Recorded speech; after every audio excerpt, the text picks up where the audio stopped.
बिस्मिल्लाहिर्रहमानिर्रहीम, अस्सलाम वालेकुम। चाइना बाजी ले गया, पाकिस्तान पर भी बाजी ले गया और जिस तरह उन्होंने इंडिया को बाज़ाब्ता तौर पर पहली बड़ी धमकी दी है, इससे साबित होता है कि चाइना ने दुनिया के अंदर किस तरह रूल करना है और चाइना का दुनिया में क्या मकाम है। इंडिया के लद्दाख में घुसने के बाद चाइना ने पहली बाज़ाब्ता धमकी दी है अपने मीडिया आउटलेट्स ग्लोबल टाइम्स की जानिब से, और ये बेसिकली माउथ पीस है उनकी कम्युनिस्ट पार्टी का। और इस धमकी के अंदर असल में उनकी हुकूमत की जानिब से या जो भी लिखा जाता है उनकी हुकूमत का बयान होता है। उन्होंने इंडिया को जिस अंदाज में धमकी दी है वो सुनने वाली है और इंडिया को समझ आ गई है कि आज के बाद वो चाइना के आगे खड़े नहीं हो सकते। मजीद डिस्कस करने से पहले इस वीडियो को लाइक करें, हकीकत टीवी को सब्सक्राइब करें और बेल आइकन पर जरूर क्लिक करें।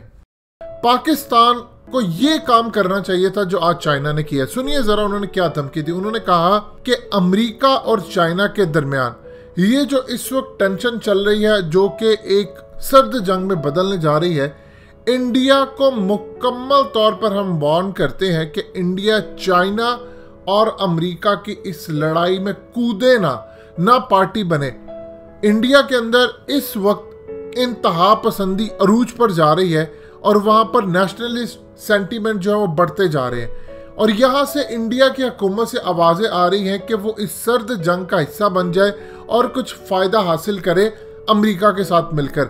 हम इंडिया को खुल्लम खुल्ला बताना चाहते हैं कि ये उनके हक में नहीं है। इससे इंडिया को फ़ायदा थोड़ा बहुत हो जाएगा, लेकिन इससे इतना ज़्यादा इंडिया को नुकसान होगा कि मोदी हुकूमत इतना बड़ा डिज़ास्टर फेस करेगी कि शायद वो संभल नहीं पाएंगे। ये इस तरह की धमकी दी है चाइना ने। आगे सुनिए वो क्या कहते हैं। इंडिया के कहने और इंडिया की मदाखलत पर अमेरिका ने जो हाल ही के अंदर एक ऑफर दी है कि वो मसालहत का किरदार अदा करना चाहता है चाइना और इंडिया के दरमियान। हम बता देना चाहते हैं कि चाइना और इंडिया का जो बॉर्डर का मसला है वो चाइना का अपना है, लिहाजा हम अपना इशू खुद रिजॉल्व करेंगे। इंडिया को हम खबरदार करते हैं कि वो इंडिया और चाइना के दरमियान जो बॉर्डर पर टेंशन चल रही है उसमें अमेरिका की मदाखलत करवाने से बाज रहे। यानी क्लियरली अब आपको समझ आ रही है कि मोदी का जो ट्रम्प से राब्ता हुआ, जिस पर मोदी झूठ बोलता रहा मेरा तो राब्ता नहीं हुआ, ट्रम्प कहता राब्ता हुआ और उसने कहा उसका मूड खराब है, इस पर चाइना ने कहा कि जो तुम अमेरिका को बीच में डालकर अपना किरदार अदा करवा रहे हो इससे बाज रहो।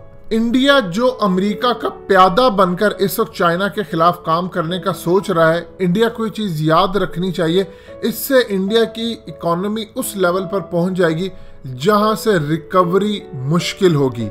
अब जरा अगली धमकी सुनिएगा, वो बड़ी ही जबरदस्त है। उन्होंने कहा कि गोल्डमैन सैक जो कि एक इंटरनेशनल इदारा है वो ऑलरेडी कह चुका है कि इंडिया रिसेशन में जाने वाला है और उसकी इकोनॉमी बुरी तरह हिट करती है। और इस तमाम सूरत हाल के अंदर इंडिया ने फैसला किया है कि वो कोरोना की वजह से चाहे जितना नुकसान होता रहे, उसने नेशनल लॉकडाउन को मुकम्मल तौर पर लिफ्ट करने का फैसला किया। मॉल्स, रेस्टोरेंट और उसके अलावा इबादत गाहों को खोलने का फैसला किया 8 जून से। ये तब फैसला किया जब इंडिया की इकोनॉमी बुरी तरह शैटर्ड हो रही है, 1,80,000 केसेस हो रहे हैं और हमें समझ आती है कि इंडिया क्यों अपना मुल्क खोलना चाह रहा है, क्योंकि उसकी इकोनॉमी बुरी तरह तबाह बर्बाद हो रही है। इस तमाम सूरत हाल के अंदर इंडिया बहुत बड़े शौक से गुजर रहा है और इंडिया मजीद अपनी इकोनॉमी बर्बाद करने के लिए चाइना की जानिब से जो शौक उसको मिलेंगे उसको बर्दाश्त नहीं कर पाएगा। हम इंडिया के साथ काम करने को तैयार है, उनके साथ मामला बैटशीट के मामला तमाम तय करने को तैयार है, लेकिन इंडिया को आखिरी मर्तबा वार्निंग दी जाती है कि अमेरिका और चाइना के दरमियान जो लड़ाई चली है उसमें पार्टी ना बने, वरना इंडिया की इकोनॉमी को इतना नुकसान होगा कि शायद उनकी हुकूमत बर्दाश्त नहीं कर पाएगी। ये असल में पूरी बाज़ाब्ता तौर पर एक धमकी दी गई है। असल में इन्होंने समझ लिया था कि ये शायद पाकिस्तान है कि IMF का प्रेशर डाला कर्जे का, पाकिस्तान को दबा लेंगे, FATF की आड़ में पाकिस्तान को दबा लेंगे। ये चाइना है, वो घुस गए हैं, उन्होंने इंडियन फौजियों को पकड़ा है, मारा है।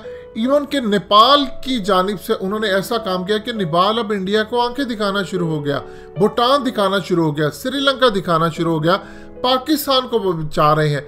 ये पॉलिसी पाकिस्तान को अपनानी चाहिए थी, लेकिन दुनिया में याद रखिएगा ये पॉलिसी वही अपना सकते हैं जिनके पास पैसा होता है। हमारी तरह नहीं कि जब जाकर IMF के दर पे पैसा मांग रहे हैं, उससे पैसा मांग रहे हैं। जो देने वाला होता है वही कर सकता है। अब वो इंडिया की इकोनॉमी को कैसे नुकसान पहुंचा सकते हैं? इंडिया जिन जिन ममालिक को एक्सपोर्ट करता है, चाइना उनको कह सकता है कि तुमने आज के बाद इंडिया से नहीं लेना कुछ भी। वो पाकिस्तान को अल्टरनेटिव के तौर पर पेश कर सकता है किसी और मुल्क को। इससे इंडिया की इकोनॉमी को नुकसान होगा और फिर दुनिया भर के अंदर इंडिया पर वो पाबंदियां लगा देगा। अब देखिए किस तरह उसने नेपाल को इस्तेमाल किया, इस तरह वो बाकी ममालिक को भी इस्तेमाल कर सकता है। चाइना के पास पैसे है, पावर है, वो चाहेगा किसी मुल्क को कह देगा कि इंडिया के खिलाफ हो, और बाकी जिस तरह वो घुस गया। इंडिया अब घुटनों पर आ चुका है और ये घुटनों पर ही रहेगा, और गलती से भी इसने चाइना के साथ जंग करने की कोशिश की तो तबाह बर्बाद हो जाएगा।